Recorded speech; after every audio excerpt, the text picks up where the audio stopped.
pourrions-nous revenir au bon sens philosophique de Descartes, c'est-à-dire à la faculté de distinguer le vrai du faux, le souhaitable du funeste. Le bon sens est la chose du monde la mieux partagée, disait-il. Pas besoin d'être un prix Nobel pour réaliser que nous avons remis notre pouvoir entre les mains d'un système qui ne fonctionne pas au bénéfice du plus grand nombre. Les intérêts privés, les alliances économiques, les dessous de table, les gestionnaires d'actifs cotés en bourse, l'influence constante des lobbies, l'espionnage international, la corruption sur toutes ses formes, la toute-puissance des industries et de la finance, tout cela forme ensemble un réseau d'influence, presque une entité autonome ayant la main sur la conduite du monde. Apprenons à distinguer ce réseau d'intérêts qui n'est pas notre intérêt. Il n'est pas le peuple et certainement pas à son service. Si ce réseau n'est pas non plus un espace où règne l'harmonie, car la concurrence y est féroce et sans concession, j'ai tendance à penser que tous les membres de ce réseau ont en commun une même volonté, celle de mener le monde exactement à leur idée. Non seulement nos démocraties dépendent de ce réseau d'influence, mais elles l'entretiennent. Les êtres influents de ce réseau sont passés maîtres dans l'art de séduire et persuader l'individu y entrant par des mises à l'honneur, des récompenses, des salaires conséquents, des appuis, c'est-à-dire du piston, du chantage, etc. Et celui ou celle entrée au départ avec les meilleures intentions du monde, parce que cela existe évidemment, en ressort indifférent à plus ou moins long terme. Si cette caste minoritaire mais influente se maintient et prend les rênes, c'est avec un sentiment de peuple que l'on maintient dans une peur chronique, dans un climat d'insécurité.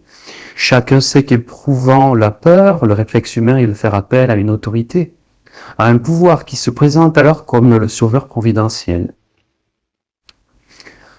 Dans ce cas, pourquoi hésiter à reprendre notre consentement ? Peut-être que ce consentement perdure parce que nous restons figés dans la croyance que nous ne pouvons rien.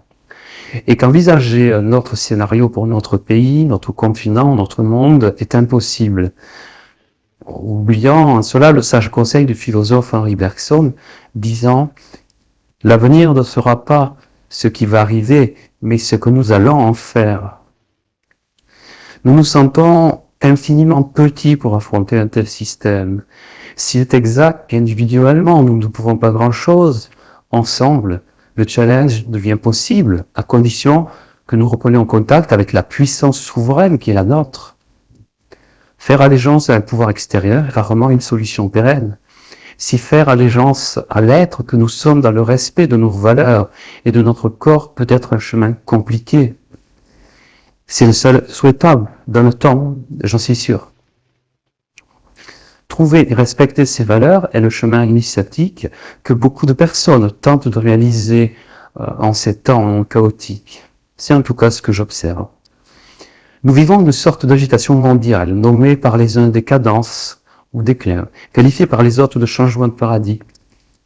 Le pessimiste, voyant la bouteille à moitié vide, parlera de perte en déclarant que tout fout le camp, tandis que l'optimiste se réjouira des bouleversements en cours, y voyant un changement porteur d'une autre façon d'organiser le monde à venir. Il se pourrait bien que si tout fout le camp aujourd'hui, ce soit parce que d'autres modèles de société appelés à naître sur Terre poussent au portillon, pourrait-on dire. Prenant la métaphore du poker, disons qu'une nouvelle donne civilisationnelle est en cours et que la prochaine distribution des cartes donnera lieu à une autre partie.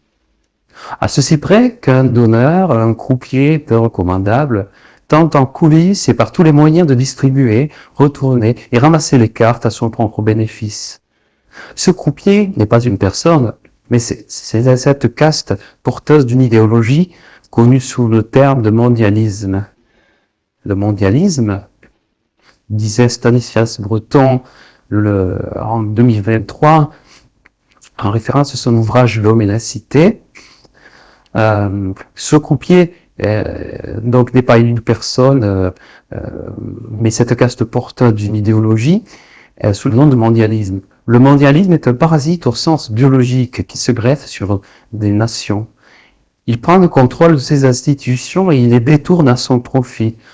Toute la difficulté du combat aujourd'hui, c'est d'arriver à neutraliser le parasite qui est l'oligarchie mondialiste, sans tuer l'hôte, sans plonger le peuple dans le chaos. Fin de sa citation. Attention, je tiens à faire une distinction, ne confondons pas la mondialisation et le mondialisme. La mondialisation est une situation d'ouverture vers l'international, alors que dans le mondialisme, les affaires du monde sont entre les mains d'oligarques très puissants, décidant pour le monde entier. La mondialisation renvoie donc à un échange consenti de marchandises, de capitaux, de services, de personnes, de techniques, de culture et d'informations, tandis que le mondialisme est une idéologie de contrôle par la raison, prétendant imposer des vérités aux nations, des vérités scientifiques, des vérités économiques, des vérités morales, sociales et normatives. Pour y parvenir, la caste du mondialisme cherche le consentement des populations, usant pour cela de toutes les stratégies possibles. Ainsi, on peut dans le même temps appeler de nos voeux la mondialisation avec l'idéal international qui lui est associé, mais refuser le mondialisme tel que je viens de le définir, consentir à la mondialisation ou consentir au mondialisme n'est donc pas, selon moi, la même chose.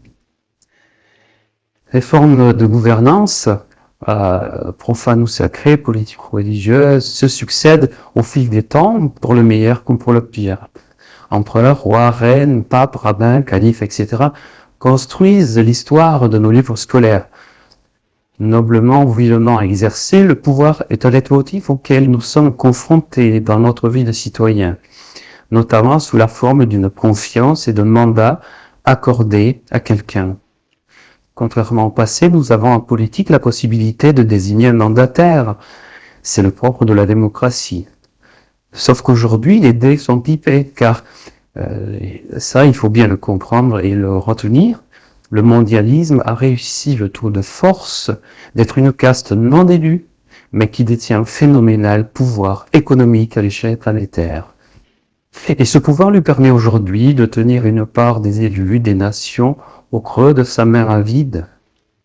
Si nous ne pouvons changer individuellement la règle mondiale de ce grand jeu de dupes, par contre, on peut faire acte de bon sens, de sens commun, et se retirer du jeu en reprenant notre consentement.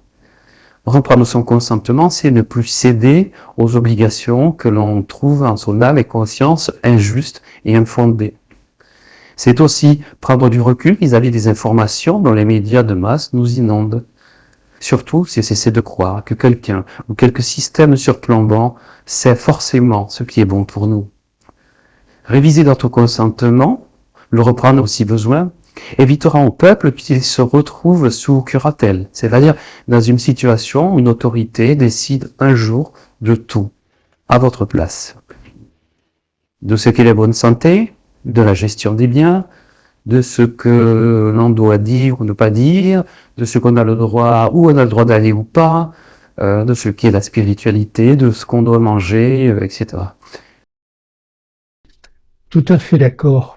J'ajouterais juste à ton analyse le fait que le consentement, lorsqu'il est juste et non le fruit de manipulation ou est récupéré par une minorité, ainsi que tu le dis, est aussi évidemment quelque chose de souhaitable, dans la mesure où il participe à la construction de l'être humain, à ses engagements à tous les âges de la vie.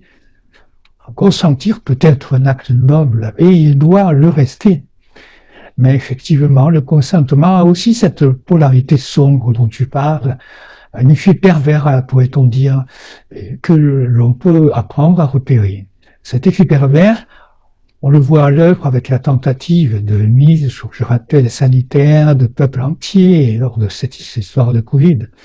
La question qui se pose aujourd'hui est de savoir comment s'émanciper des effets pervers et des fameux projets funestes du mondialisme. J'ai bien compris ta distinction. Je ne parle donc pas de mondialisation. Je parle de mondialisme. Cela revient à considérer la relation de chaque citoyen à ces institutions, sans pour autant revenir au temps des cavernes, où la loi du plus fort est illusion.